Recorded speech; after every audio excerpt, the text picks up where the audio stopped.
Today I'm going to tell you guys the cold hard truth about who criminals target.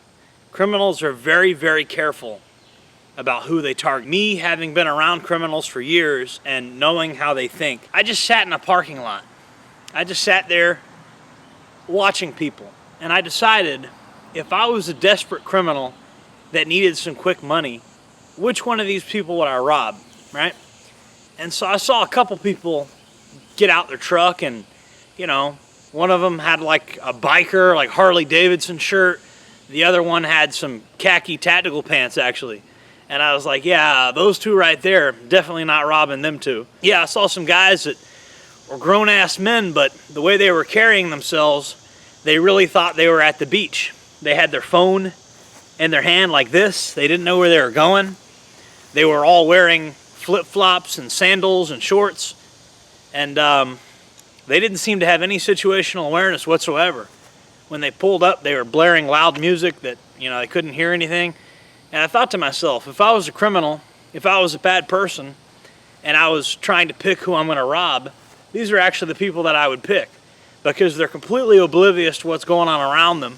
And, you know, they actually kind of carried themselves sort of like wannabe tough guys, but it was just, they had no idea what was happening around them. I could sneak right up on them, behind them. They wouldn't know I'm there.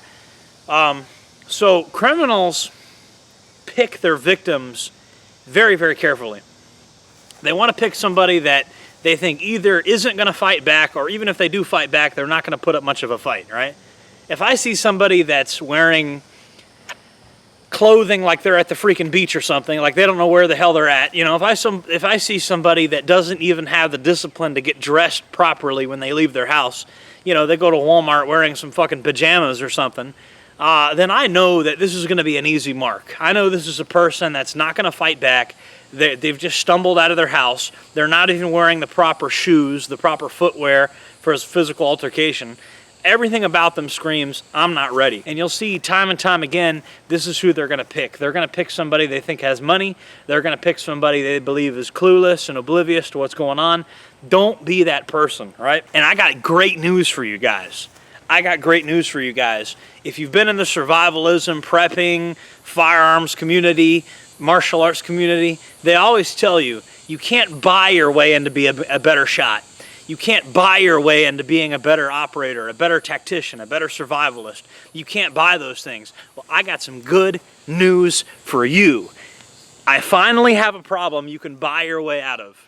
With intimidation, yes, your money can go a very, very long way. My tattoos are obviously intimidating because they're prison tattoos. But yeah, tattoos, obviously, you know, tattoos can be intimidating, especially tattoos that are meaningful, that look like, you know, tribalistic. Definitely, that carries some weight. The clothing you wear.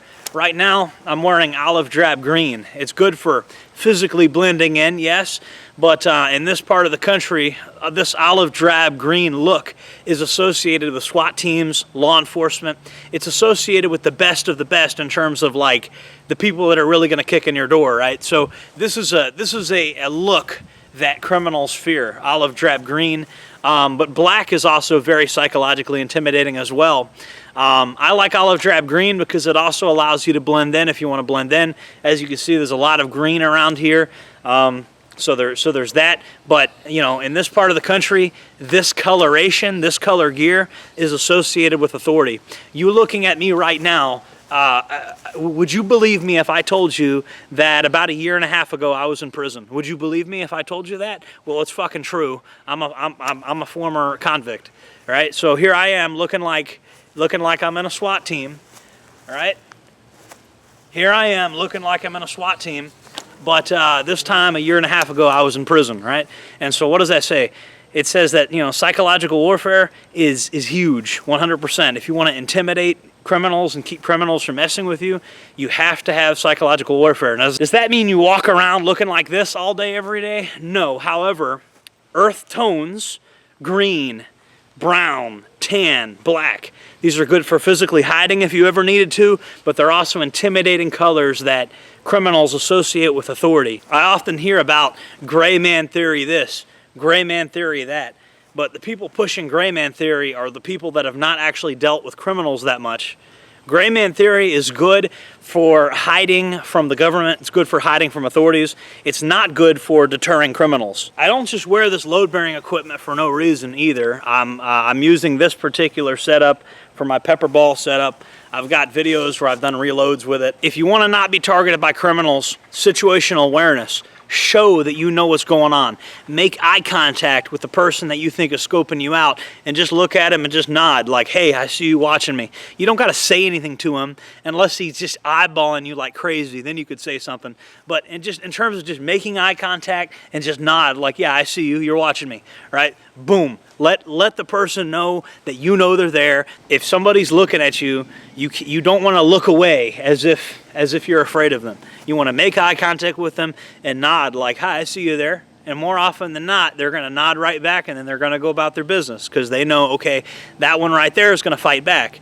And they're going to let you go about your business because they're looking for a weak target. Why would they go for a strong target when they can get a weak target?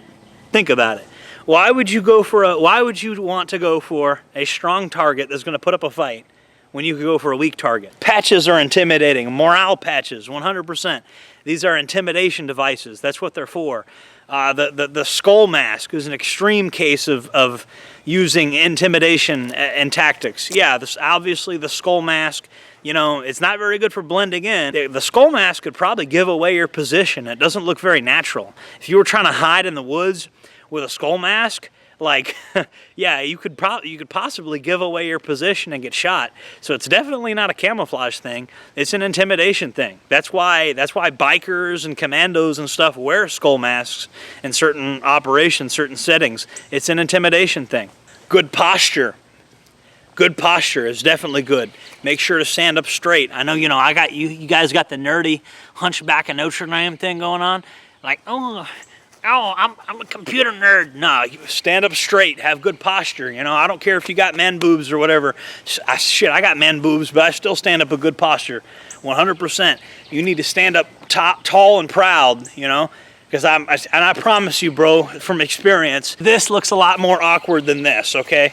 So if you're worried about your little man boobs or whatever, don't worry about it, bro. It is what it is, Besides, I'm fat and we all know the ladies love me anyway. And guys, like I said, it is your lucky day because this is one of the few problems you really can buy your way out of. You might just need better clothing. If you're 20-something years old, maybe it's time to throw away the Yu-Gi-Oh t-shirt, I'm sorry, bro. The Yu-Gi-Oh t-shirt screams that, hey, I'm probably carrying some money and I live in my mom's basement and I don't know how to fight. That's what it screams. It screams middle-class, nerdy white kid walking around town with money. Please rob me. Yeah, you might want to throw away the anime t-shirts. Like, if you're trying not to be robbed, lose the slippers and the flip-flops and get some boots, right? Get dressed properly when you leave your house. Have a proper EDC. Carry a knife everywhere you go. I got a video on neck knives about that. Just get dressed when you leave your house and know where, as I say, know where the fuck you're at. Situational awareness 101, right? You need to know where you're at, right?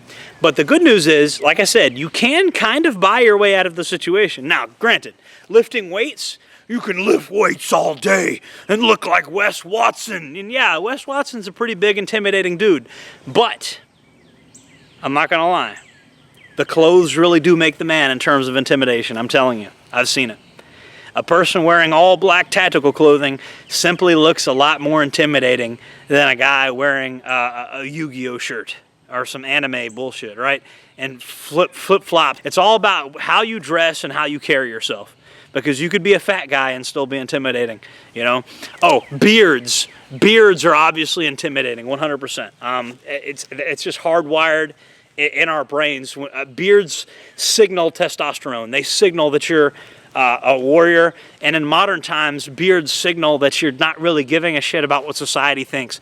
It does send some biological cues that you're a warrior and that you have a lot of testosterone. So beards are obviously intimidating. You guys need to know about that. So just to recap, beards, good posture, make eye contact with people, walk and talk like you're somebody, be somebody, you know, walk and talk like it, you know, get dressed in the morning properly, EDC, make sure you got weapons, make sure you're situationally aware, put the phone away when you're in public. You can get on that phone later. Those notifications ain't going nowhere. That's the cool thing about notifications. You can, you know, you guys know it. I reply to a lot of fucking YouTube comments. Almost every single comment gets a reply. But you think I'm just walking around town replying to YouTube comments all day? No, I get on my computer with 2 monitors on it, and I sit down, and then I fucking reply to them, right? There's a time and place for these things, right? There's a time and place to answer a text message. There's a time and place to make a phone call. When I'm in the middle of public doing stuff, that's not the time and place. I need to worry about my immediate stuff, right? That text message can wait. That notification can wait, okay? Especially while you're driving. When you're in public, you need to be situationally aware. As a man, we live in a dangerous world. We have political leaders that drop bombs on people. Some people feel some kind of way about that. You just walking around town with your phone in your face, not realizing what planet you're on, when your leaders have been dropping bombs on people. Okay. FAFO, right? I'm telling you, man, you need to be aware of what's going on around you. Guys, if you want more intimidating clothing and you want to put away the anime shirts and the pajamas and the clothing that's not that intimidating looking, I sell intimidating looking clothing. I sell camouflage products. I sell some really cool t-shirts that signal to everybody that you're armed. Even if you're not really armed, you can put a good pump fake, right? Criminal sees you with one of my shirts, they're going to pick somebody else. My shirts scream hard target. My shirts scream, let's pick somebody else to rob. If you want to signal to criminals that you're not the person to rob, the shirts that I'm selling are really, really good for that. And plus, they can be good conversation starters. You can make good conversation with the right people. You'll get the right people in your life. It intimidates the wrong people, and it starts conversations with the right people. It comes in the earth tones. I got olive drab green shirts. I got charcoal gray shirts. I got khaki tan shirts for those of you that live out in the desert. I got camouflage products. I got Hawaiian shirts that are in camo colors, so it's like a gray man shirt, but it's camo at the same time. But it looks kind of intimidating, but it's not too much, right? And so I got everything. I got the products you guys need, 100%. You'll be making yourself a harder target, and you'll be supporting this channel if you buy the merchandise. I appreciate all the love and support that I've gotten from everybody. If you leave a comment, almost every single comment is going to get a reply. Maybe not every single one, but almost every single comment is going to get a reply. Thank you guys. Thank you for the love and support. Jordan Jareb signing off. Take care of yourself, guys.